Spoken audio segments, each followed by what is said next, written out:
Hello నమస్తే, నేను journalist YNR. తిరుపతిలో అరాచకం జరుగుతోంది. తిరుపతిలో జరిగిన అరాచకానికి సంబంధించి ఓ ఫోటో నేను చూపిస్తున్నాను. ఒకసారి ఆ ఫోటో చూడండి.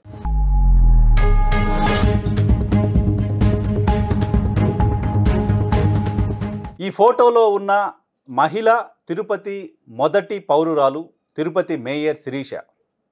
సో తను కూర్చొని ఆందోళన చేస్తోంది. పోలీస్ అధికారులు, అక్కడ మున్సిపల్ అధికారులు నిలబడ్డ తీరును ఒకసారి మీరు గమనించండి. సో తిరుపతిలో నిన్న వైసీపీకి సంబంధించిన కార్పొరేటర్ శేఖర్ రెడ్డి ఇంటిని కూల్చేందుకు టౌన్ ప్లానింగ్ అధికారులు అక్కడికి వెళ్ళారు. సో ఆయన ఇల్లు అక్రమంగా నిర్మించారు, అనుమతులు లేకుండా నిర్మించారు అనేది మున్సిపల్ అధికారులకు సంబంధించిన అభియోగం. సో అక్రమంగా నిర్మించిన ఇంటిని, అనుమతులు లేకుండా నిర్మించిన ఇంటిని కూల్చివేయాల్సిందే, దాన్ని అలాగే ఉంచాల్సిన అవసరం లేదు. ఈ దేశంలో అనేక సందర్భాల్లో అనేక చోట్ల ఈ రకమైన అక్రమ నిర్మాణాల కూల్చివేత జరిగింది. రాజకీయ కారణాలతో కూడా అక్రమ నిర్మాణాల కూల్చివేత జరుగుతూ ఉంటుంది. చాలా అక్రమ నిర్మాణాలు ఉన్నప్పటికీ మనకి రాజకీయంగా పడిన వాళ్ళకి సంబంధించిన అక్రమ నిర్మాణాలపైన అధికారంలో ఉన్న వాళ్ళు దృష్టి పెట్టడం, వాటిని కూల్చే ప్రయత్నం చేయడం, వాళ్ళని ఇబ్బందులు పెట్టే ప్రయత్నం చేయడం చూసాం చాలా చాలా చాలా సందర్భాల్లో. అయితే ఇక్కడ మీకు ఇంకొక వీడియో కూడా చూపిస్తున్నాను, ఒకసారి ఆ వీడియో చూడండి.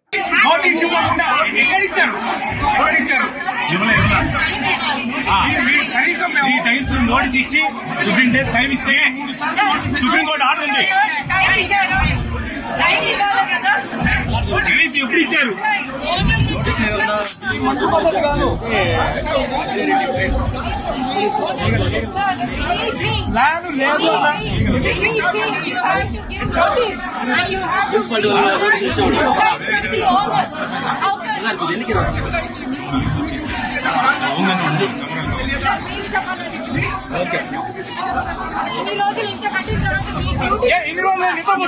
అక్కడ మున్సిపల్ కార్పొరేషన్ మేయర్గా ఉన్న శిరీషతో ఘర్షణ పడుతోంది అక్కడ మున్సిపల్ అధికారి. మున్సిపల్ కమిషనర్ కూడా కాదు, మున్సిపల్ కమిషనర్ కంటే క్రింది స్థాయి అధికారి, టౌన్ ప్లానింగ్ అధికారి బహుశా. సో ఆయన మున్సిపల్ కార్పొరేషన్ మేయర్తో వాగ్వాదం చేస్తున్నారు. మీరు చెప్తే మేము వినాలా అంటున్నారు ఆయన. సో ఇది మనం గతంలో ఎప్పుడు ఎక్కడా చూడనిది. అరాచకం అనే పదం నేను ఎందుకు వాడానంటే అందుకే వాడాను.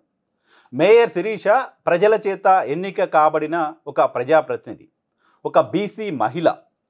సో ప్రజాప్రతినిధిగా ఉన్న తిరుపతి ప్రథమ పౌరురాలుగా ఉన్న మహిళకు, మేయర్కు కొన్ని అధికారాలు ఉంటాయి. ఏం అధికారాలు అంటే అక్కడ స్థానికంగా పనిచేస్తున్న అధికారులకు సంబంధించి, వాళ్ళు చేస్తున్న పనికి సంబంధించి వాళ్ళు సరిగ్గా చేయకపోతే, వాళ్ళు నిబంధనల ప్రకారం వ్యవహరించకపోతే ప్రశ్నించే హక్కు, అలా చేయొద్దు అని ఆపే హక్కు మేయర్కు ఉంటుంది. ఎలక్టెడ్ బాడీ చెప్పిన ప్రకారమే, ఎలక్టెడ్ బాడీ నిబంధనలు తయారు చేస్తుంది, ఆ నిబంధనల ప్రకారమే అధికారులు పనిచేయాలి. వాటికి అబోవ్ పోయి పనిచేయడానికి వీలు లేదు. అలాంటిది ఒక మేయర్కి వ్యతిరేకంగా మేయర్తో వాగ్వాదం చేస్తూ అక్కడ అధికారి ఆ ఇంటిని కూల్చేందుకు ప్రయత్నం చేస్తున్నారు. దీనికి మీకు ఈజీగా అర్థం కావడానికి ఒక ఎగ్జాంపుల్ చెప్తా. ముఖ్యమంత్రి చంద్రబాబు నాయుడు గారికి సంబంధించిన అక్రమ నివాసానికి కూల్చివేయటానికి, ఆ నివాసాన్ని కూల్చివేయటానికి ఆయన ఉంటున్న ఏరియా పరిధిలోని ఒక స్థానిక సంస్థల అధికారి ఎవరైనా వచ్చి ఆ ఇంటిని కూల్చేస్తానంటే చంద్రబాబు నాయుడు గారు ఇది నిబంధనలకు విరుద్ధంగా ఉన్నప్పటికీ కూల్చివేతలకు సంబంధించి ఒక ప్రోటోకాల్ ఉంటుంది, నోటీస్ ఇవ్వాలి, 2 సార్లు 3 సార్లు నోటీస్ ఇవ్వాలి, నోటీస్ ఇచ్చిన తర్వాతే కూల్చేయాలి, కానీ నోటీస్ ఇవ్వకుండా కూల్చివేయకూడదు అని స్థానిక సంస్థలకు సంబంధించిన అధికారికి చెప్తే ఆ అధికారి చంద్రబాబు నాయుడు గారితో వాగ్వాదం పెట్టుకుంటే ఎలా ఉంటుందో తిరుపతిలో మేయర్తో అక్కడ ఒక అధికారి వాగ్వాదం పెట్టుకోవడాన్ని కూడా అలాగే చూడాలి. ఒక ప్రజాప్రతినిధి తన పరిధిలో పనిచేస్తున్న ఒక అధికారిని నువ్వు నిబంధనల ప్రకారం ఎందుకు పనిచేయట్లేదని ప్రశ్నిస్తే ఆయన ఆ ప్రజాప్రతినిధి పైన ఆగ్రహం వ్యక్తం చేస్తున్నారు. మేము ఇలాగే చేస్తాం, ఏం చేసుకుంటారో చేసుకోండి అన్నట్టుగా మాట్లాడుతున్నారు. కూల్చేశారు. కూల్చే ప్రయత్నాన్ని అడ్డుకున్న సందర్భంగా ఆమెను అక్కడ కూర్చొని చుట్టూ పోలీసులు బూటు కాళ్ళతో మొహరించిన ఫోటోగ్రాఫ్స్ కూడా నేను మీకు చూపిస్తున్నాను. ఆమెను అరెస్ట్ చేసి పోలీస్ స్టేషన్కి పంపించారు.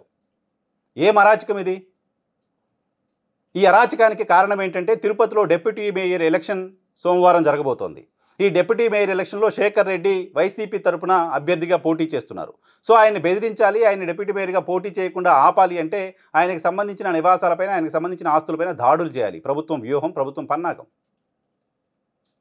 ఆయన ఎప్పుడో కట్టుకుంటే ఆ ప్రాంతంలో ఇంకా అనేక అక్రమ నిర్మాణాలు ఉంటే ఎలక్షన్కి ముందు రోజు అక్కడికి వెళ్ళి ఇంత హడావుడి చేయాల్సిన అవసరం ఏంటి? ఇక్కడ ఇంకో ఫోటోగ్రాఫ్ చూపిస్తున్నాను. ఇంతకుముందు నేను ప్రస్తావన చేసినట్టుగా చంద్రబాబు నాయుడు గారికి సంబంధించిన ఇల్లు ఇది.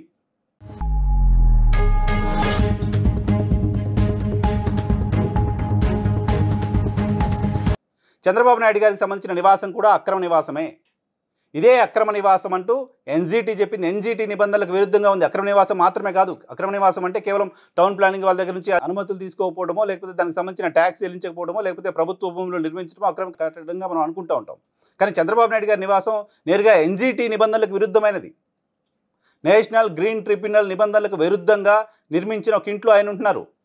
పైగా ఆయన ఇంటిని ఆయన తనకు సంబంధించిన అధికారిక నివాసంగా మార్చుకొని ప్రభుత్వం నుంచి అద్దె తీసుకుంటారు. ఇప్పుడు ప్రభుత్వం ప్రజల సొమ్ముతో వచ్చిన పన్నుల నుంచి చంద్రబాబు నాయుడు గారి అక్రమ నివాసానికి అద్దె కడుతుంది.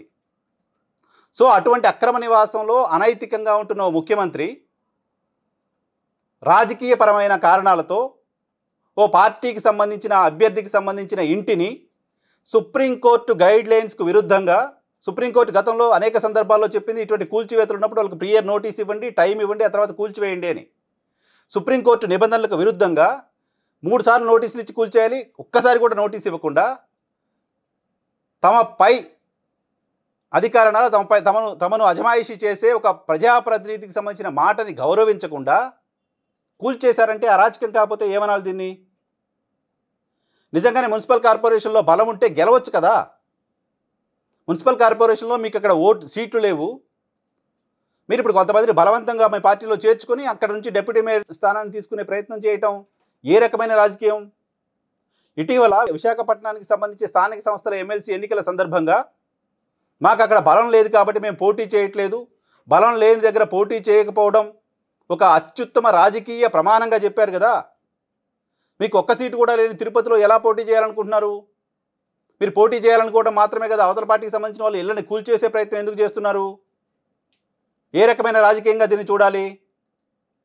ఒక బీసీ మహిళ మేయర్గా ఉంటే ఆమెకు సంబంధించిన అధికారాలకు కత్తెర వేసే ప్రయత్నం, ఆమెను అవమానించే ప్రయత్నం ప్రభుత్వం అధికారికంగా చేస్తూ ఉంటే శ్రీవారి పాదాల చెంత ఎవరు మీ అక్రమాలని కట్టడి చేయాలి? బహుశా శ్రీవారే కట్టడి చేయాలేమో. సో ప్రజాస్వామ్యయుతంగా పాలన చేస్తామని చెప్తూ ఉన్న మీరు, మంచి ప్రభుత్వం అని చెప్తూ ఉన్న మీరు, ఏంటి ఇందులో మంచి మీరు చేసింది? ఏం మంచి చేశారు? శేఖర్ రెడ్డి నివాసాన్ని కూల్చడంతో పాటు ఇంకో కొంతమంది నివాసాలను కూల్చడం ద్వారా ఏం ఆశిస్తున్నారు? చంద్రబాబు నాయుడు గారికి తెలిసే జరుగుతుందా ఇది? ఓ నగరానికి సంబంధించిన ఒక డిప్యూటీ మేయర్ పదవి మీకు రావడం ద్వారా ఏం సాధిస్తారు మీరు? 164 మంది మీరు శాసనసభ్యులు ఉన్నారు, ఎంపీలు ఉన్నారు 21 మంది, తిరుపతిలో ఎమ్మెల్యే మీరే ఉన్నారు, ఇంకా ఆ డిప్యూటీ మేయర్ పదవి ఎందుకు కావాలి? ఓకే కావాలి, కార్పొరేటర్లంతా మీ పార్టీలో చేరితే మీరు తీసుకోండి ఆ పదవి. ఆ క్రమంలో ఇంత అహంకారపూరితంగా వ్యవహరించాల్సిన అవసరం ఎందుకు వస్తుంది? ఓ చిన్న అధికారికి ఓ కార్పొరేషన్ మేయర్ని ప్రశ్నించి ఆమెకు వ్యతిరేకంగా మాట్లాడుతూ ఆమెతో వాగ్వాదం చేసేంత ధైర్యం, అహంకారం ఎక్కడి నుంచి వస్తుంది? ప్రభుత్వం వైపు నుంచి వస్తుంది కదా, ప్రభుత్వం ఇచ్చిన ధైర్యమే కదా.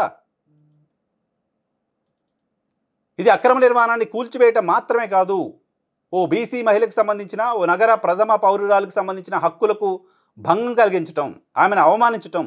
తిరుపతి మొదటి మహిళని ప్రభుత్వం అవమానించింది. దీనికి ప్రభుత్వం సమాధానం చెప్పాల్సి ఉంటుంది. రాష్ట్ర ప్రజలందరికీ తెలుసు, అక్కడ డిప్యూటీ మేయర్గా పోటీ చేస్తున్న శేఖర్ రెడ్డి అక్రమ నివాసంలో ఉంటున్నాడు లేదో రాష్ట్ర ప్రజలందరికీ తెలియకపోవచ్చు, కానీ ఈ రాష్ట్ర ముఖ్యమంత్రి ఒక అక్రమ నిర్మాణంలో ఉంటున్నాడు అనే విషయాన్ని రాష్ట్ర ప్రజలందరికీ తెలుసు. అది అక్రమ నిర్మాణం అని జర్నలిస్ట్ వైఎన్ఆర్గా నేరు ఆరోపించడం కాదు, చంద్రబాబు నాయుడు గారు, నారా లోకేష్ గారు, భువనేశ్వర్ గారు వాళ్ళే చెప్పారు చాలా సందర్భాల్లో. స్థానిక అధికారులు అది అక్రమ నివాసం కూల్చేయండి అంటూ ఆ ఇంటికి నోటీసులు అంటించారు. మా ఇంటిని కూల్చొద్దు అంటూ మీరు కోర్టులకు వెళ్ళి స్టేలు తెచ్చుకున్నారు. ప్రజావేదికని కూల్చివేస్తున్న సందర్భంగానే ప్రజావేదికని కూల్చేస్తారంటూ తెలుగుదేశం పార్టీ అక్కడ ధర్నా చేసింది.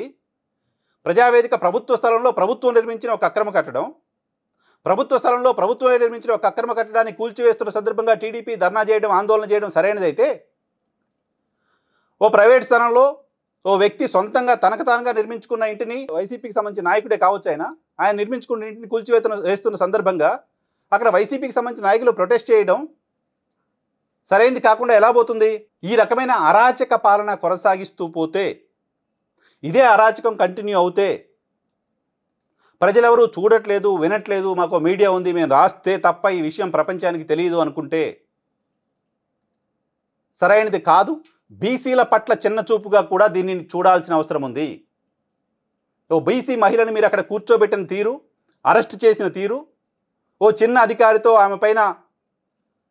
ఆమెతో ఘర్షణ పడేలా చేయటం, ఆమెతో వాగ్వాదం చేసేలా చేయటం, ఇవన్నీ కూడా ఒక బీసీ మహిళకు చేసిన అవమానంగా చూడాలి. బీసీల పార్టీ అని చెప్తోంది కదా తెలుగుదేశం పార్టీ.